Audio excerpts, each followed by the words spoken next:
Sat Ciao, kita belajar bahasa Inggris. Hari ini, pada kesempatan ini kita meluangkan waktu sejenak kita mempelajari apa yang terdapat di dalam belajar bahasa Inggris ini. Belajar bahasa Inggris itu ada belajar verb, ada belajar selain dari verb itu adjektif. Setelah adjektif ada juga noun, ada juga to be atau verb be, ada juga subject. Nah, itu kalau menurut saya itu adalah komponen utama ya.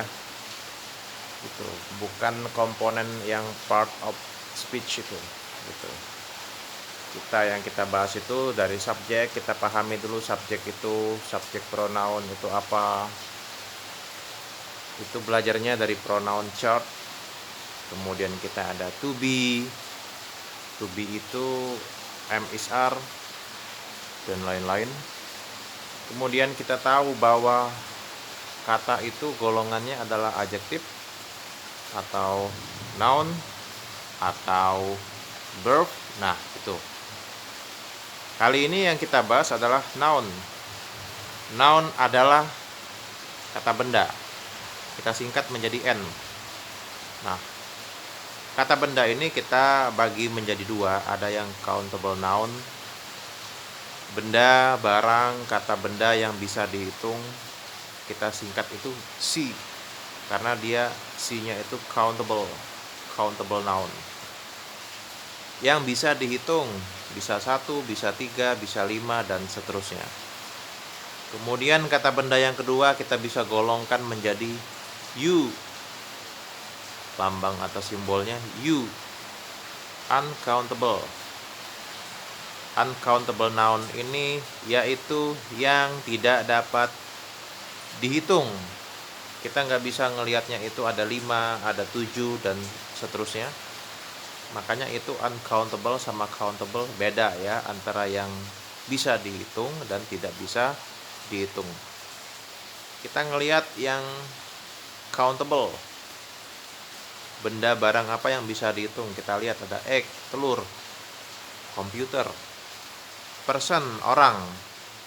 Person kalau dia pluralnya jadi people, friend, teman, brother, sister, saudara, laki-laki, perempuan, house, rumah, motorbike, motor atau motorcycle, car, mobil.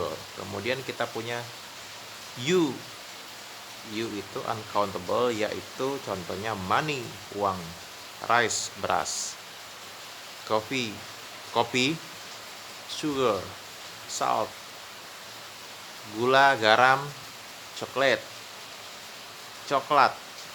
time, waktu, advice, saran, happiness, kebahagiaan, discussion, diskusi, perbincangan. Nah, itulah ya kalau kita mau belajar mengenai noun, mengenai kata benda, setidaknya kita mengetahui ada yang countable, ada yang uncountable, dan beserta barang-barang tersebut apa gitu ya. Tidak semua berbentuk barang. Ada juga noun atau kata benda yang bersifat abstrak. Ada yang konkret, ada yang abstrak. Yang konkret itu adalah benda padat, benda yang bisa dilihat oleh mata manusia.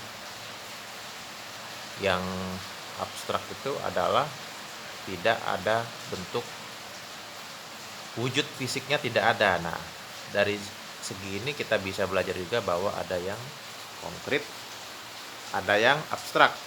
Kalau dia nggak konkret berarti abstrak. Kalau dia nggak countable berarti uncountable. Demikian ya, belajar bersama saya Teacher Sat Ciao, dikombinasikan dengan chapter yang lain. Latihan setiap hari, luangkan waktu 15 menit setiap hari konsisten, maka ilmunya jadi bisa bahasa Inggris ya. Baiklah, selamat belajar, selamat mempraktekkan. Terima kasih. Thank you. See you later.